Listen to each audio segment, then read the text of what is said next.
Ledakan terjadi di sebuah rumah di Kompleks Grand Polonia, Kota Medan, Sumatera Utara. Sebuah rumah 3 lantai rusak parah, sejumlah orang terluka. Kuatnya ledakan membuat bangunan rumah hancur roboh. Diduga 4 orang masih terjebak di reruntuhan bangunan hingga Senin malam. Evakuasi masih dilakukan terhadap 4 korban ledakan. Sejumlah alat berat dikerahkan untuk mengevakuasi korban yang diduga masih berada di bawah reruntuhan.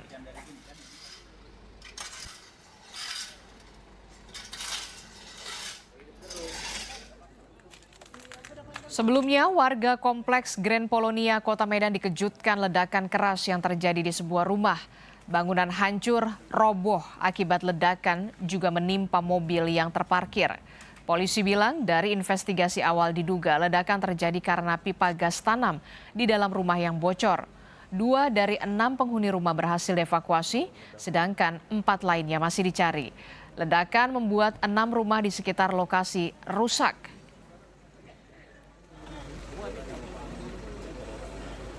Informasi terkini dari proses evakuasi terhadap korban kita tanyakan kepada jurnalis Kompas TV. Sudah ada Emir Syah Purba dan juga juru kamera Bahri di Medan, Sumatera Utara. Selamat pagi Emir. Emir, bagaimana dengan situasi saat ini? Apakah seluruh korban yang masih terjebak di balik reruntuhan ini sudah berhasil seluruhnya dievakuasi pagi hari ini? Emir. Ya, selamat pagi Adisti dan juga saudara. Memang sampai dengan saat ini proses evakuasi terhadap korban yang masih terjebak di dalam ataupun di reruntuhan bangunan yang roboh masih terus dilakukan oleh tim gabungan dari Basarnas, TNI, Polri dan juga pihak pemadam kebakaran. Dan memang dari informasi yang kami dapatkan, data sementara yang kami kutip dari Basarnas, pada saat kejadian ada 7 orang yang berada di lokasi. 4 diantaranya selamat dan 3 diantaranya tertimbun ataupun berada di dalam reruntuhan bangunan tersebut. Satu dari 3 yang berada dalam reruntuhan telah berhasil ditemukan oleh tim yang melakukan evakuasi pada sekitar pukul 2:20 pagi tadi dalam kondisi meninggal dunia. Artinya di sini juga saudara masih ada 2 korban yang hingga kini masih terjebak di dalam dan proses evakuasi masih terus dilakukan untuk mencari keberadaan di mana korban berada. Dan memang pencarian cukup terkendala karena struktur bangunan yang labil pasca terjadinya ledakan yang terjadi sore kemarin.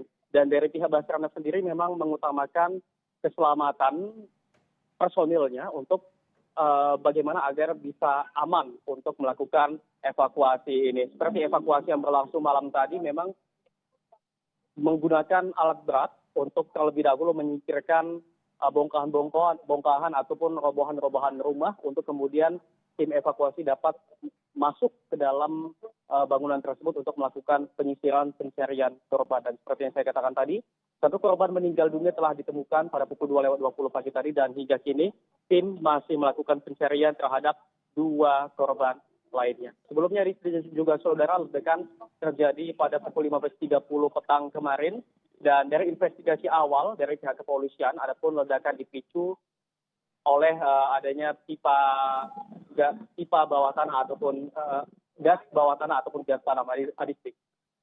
Oke, jadi 1 korban ditemukan meninggal dunia dini hari tadi, kemudian masih ada 2 korban lainnya yang saat ini masih dicari di dalam reruntuhan bangunan. Nah, bagaimana dengan proses atau skema skenario dari proses evakuasi yang akan dijalankan hari ini? Apakah tetap akan melakukan atau mengerahkan alat berat atau akan ada skema lainnya?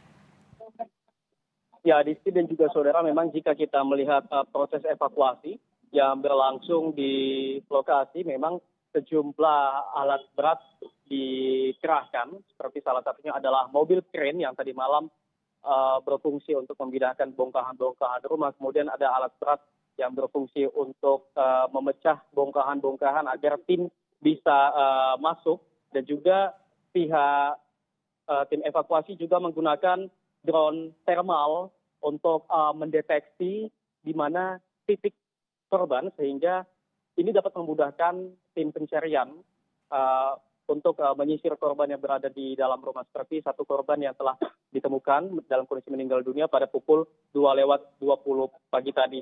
Dan juga selain itu juga sejumlah peralatan lainnya dikerahkan seperti peralatan kontainering dan juga peralatan medis. Dan kami sampai dengan saat ini masih menunggu bagaimana proses evakuasi yang berlangsung hingga saat ini, Adisti. Oke, fokus saat ini adalah mengevakuasi 2 korban yang masih dicari. Lalu bagaimana dengan keadaan lingkungan sekitar? Ini kan tidak hanya satu rumah saja, tapi ada beberapa rumah lainnya juga terdampak akibat kerasnya ledakan. Bagaimana warga di sana? Apakah kemudian beberapa rumah ini warganya harus diungsikan atau seperti apa?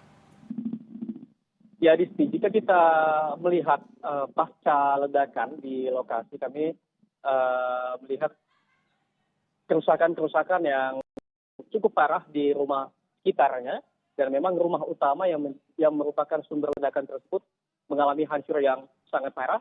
Dan memang rumah baik di sisi kanan ataupun sisi kiri ataupun yang berada di depannya yang berdekatan dengan rumah yang merupakan asal ledakan, memang kami lihat cukup parah, Adisti. Ada yang kaca rumahnya pecah, kemudian terdampak juga ke bagian pagar ataupun tembok rumahnya.